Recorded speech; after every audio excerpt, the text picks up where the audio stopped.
Hey guys, welcome back to the C&J show. I got my favorite Jenna Juice here and my sister Nick, and we hope that you guys are having a good day today. Let's get into this video. Okay, we're going to be talking about LeBron James and his mystery woman, okay?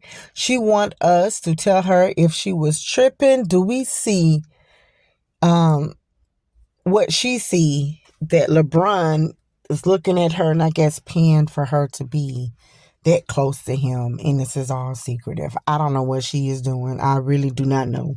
Now listen, I do not promote violence or anything, but Savannah needs to have a one-on-one with her and need to like, it's these type of rats here, these type of real rats. You have to confront them and see what the problem is, because you are trying to go after what don't belong to you, honey. That's not your man.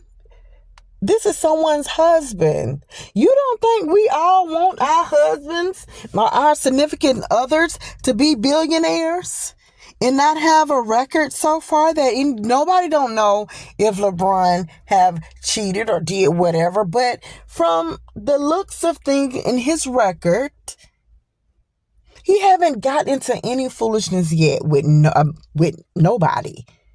Okay? It's all about his wife, kids, parents, family, friends, playing basketball. That's it. Joking around at times. That's it. Now, the only thing LeBron have done, okay, and it was minor, that people was like, okay, LeBron, you should have stopped. When Macy Grace was singing and he just kept laughing, he would not stop laughing. I mean, he was just chuckling it up, and it was just like, okay, LeBron, stop. It's not that funny, okay? I mean, hey, he just will not stop. Now, I don't know what her motives is. I have no clue, but I know what she want to do. You trying to get Tasha K to reach out to you, or you're going to try to reach out to Tasha K because you got a story with LeBron James, and I don't believe you have good receipts. I don't think that you do. You're trying to get on the Tasha K show so you can go inside that wine cellar and you can go ahead on and start talking. And I already know how this is finna go, honey. I've seen these interviews already. I know what you're going to do. This is what's probably going to be next. I know that's what you're going to do. And this is what you're going to do here. You're going to get on that show and you're going to be like, so Tasha's going to, oh, hey, nice to have you here. The mystery woman. And here, that's where it all starts. And here you go. You're going to start talking. Well, Tasha, listen, I just want to say this, Tasha. Okay. You know, I'm glad that my team, your team, somehow got together and was, you know, however y'all got together. Somehow y'all got together. I don't know how y'all did it. But, you know, and I just want to tell my story, Tasha. That's it. That's all I'm asking. It's just to tell my story. So what some of you don't know, maybe you know, maybe you don't know, but a lot of people do not know that I met Bron 2 years ago. And this is how me and Bron relationship kind of like got started, because my friend Carly asked me to go to one of the Miami Heat games, and I wasn't gonna go, but I wasn't doing anything, so I was like, okay, I'll come out there. It wasn't a big deal. And you know, we went out there, and so it just so happens that LeBron was playing. Bronny was playing, not the son Bronny. I call him Bronny like a joking way, but Bron was playing, and you know, I was like texting and things. And somehow, I believe he tried to get the ball from somebody. The ball ended up hitting me in my head. And he was like, oh, I'm so sorry about that.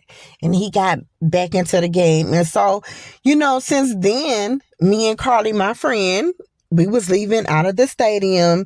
And his security team, they stopped us. And he was like, oh, you know, Brian wanted you to come in the back to say he apologized, but this is his phone number. And I was like, oh, I got on heels and things. I didn't want to go back there. So it was like, oh, okay. And, you know, I got his number. We exchanged numbers. I did not call him that night. I called him the very next day probably like in the morning or something like that. And I called him and he was like, listen, I'm so sorry about that. Is everything all right? And I said, yes, the ball did hit me in my head. It hurted a little bit, but I had a little minor headache. And that was it, Tasha. I just had a minor headache and that was it. And then I took some BC powder and that was it. It was over with. And, and so he was like, okay, well, I want to make that up to you. I apologize. That's what he said. He was like, oh, I apologize. And I want to take you out to lunch and stuff. And so a week later, when I was not busy, because I had to go in time, I wasn't busy. And that's what happened, Tasha. He took me out. And since then, we have been talking, going out each and every, like, at least 3 times out the month. I'm there at every game, Tasha. Every game. I don't know if anybody seen when Bronny, his son, when they picked his son and they, was on the same team and things like that and got picked or something like that. I was right there in like out he flew me out to see that. I was in the same inner corner, Tasha, in the corner. I was right there in the corner. And only reason why, Tasha, now I'm coming out slowly and saying things, and I have the receipts to this, it's going to have to be like at least a 6-part series or something, because I do have this information. The only thing is, Tasha, and I just wanted to let you know this, I would have never put this out there. It's just that, okay, about maybe last 2 months ago, maybe, I got pregnant. And yes, it is LeBron's, I got pregnant. He told me he don't think that's something that needs to happen right now. And I said I didn't know what you was talking about. So he told me to come to, we'll go to DR and stuff. And we went there. He was telling me if I, wanted to keep things going and stuff like that, because he loved me. And, if I wanted to, keep the baby and stuff like that. And he told me just to do the plan B. And so I did, I did that. But Tasha, I did it for him. I just did that for him. And so after that, with the plan B, did that, was home and I was really feeling lonely. He called me about like 5 o'clock in the morning to come see him. And of course I did. And this was in Chicago too. At this time that I'm talking about, Tasha, it was in Chicago. It wasn't in Miami. So, so he was saying that he loved me. And I was telling him I love him and sorry and things like that. And he got me pregnant again. And that's when I said, okay, this has to stop. And so, and he just kind of like stopped speaking or something like that. It was something like that. But he ended up texting me. As you can see, Tasha, if I show you this right now, look at the text. He was saying he loved me and things, and he want us to have a baby.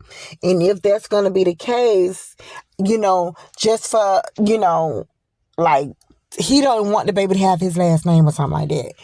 But, regardless of what it is, Tasha, this is just what it is. And my thing is, it's not like Savannah don't know. That's the part that people is forgetting. Savannah knows this. And as y'all can see, when I had my glasses on, when I was in the front and he looked at me, you think that was sweat or do you think that was tears? Tasha, I'll let y'all decide. Was it sweat or tears? That's all I'm saying. And that's it, Tasha. I just wanted to be heard. That's it. I got the proof, the receipts, the pictures, the videotapes upon tapes. Because, oh, yeah, he liked that kind of stuff.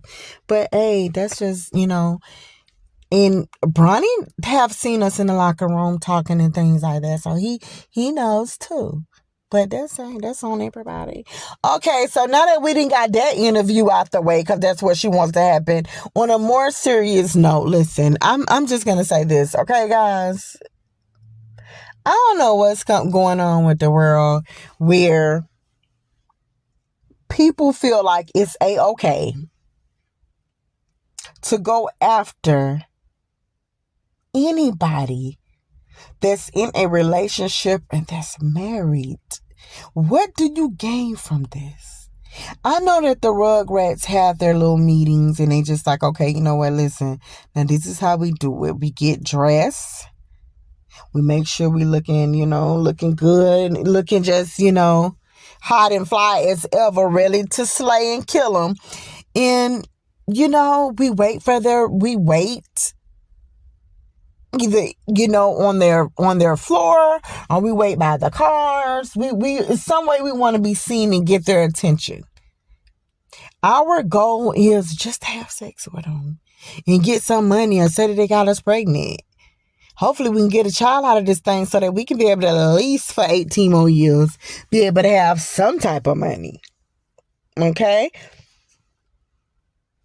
Y'all need to stop. Have some class. If you really is so bad the way you feel that you is, then go get your own man. And let that man be that billionaire, millionaire status, if that's what it is. Let's do that. And let's leave Savannah. Listen, I understand. This is why Savannah is there. She's in that gym. She knows if they do not work out, oh well. Sometimes things don't work out, but geez, because people not work out, y'all is flying to them. And at the end of the day, we have to say, okay, yeah, and see, these men are dogs and blah, blah, blah. Yes, true for the ones that are. This is very true. But at the same time, when women are doing this and going after them like it does not matter what's going on, and they're really out to attack and they're minding their own business, that would be very hard to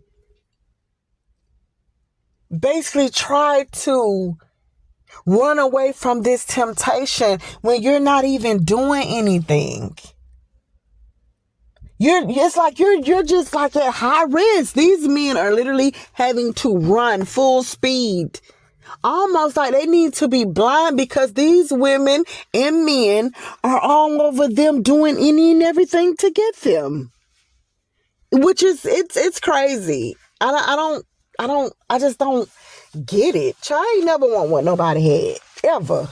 Not in no person.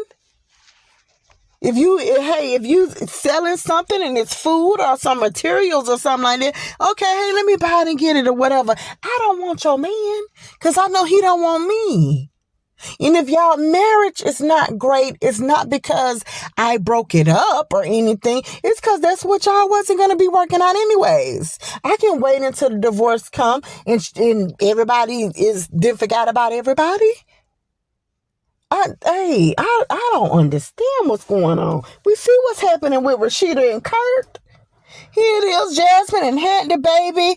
The boy about 7, almost 10 years old. Kurt come whenever he can, whenever he feel like it. Then he be sitting up there with that Adam's apple line and stuff. Rashida have just bags from pretending like she want to trust him, knowing good and time well she can't trust him because he's a freaking dog. And it's like, this stuff needs to stop.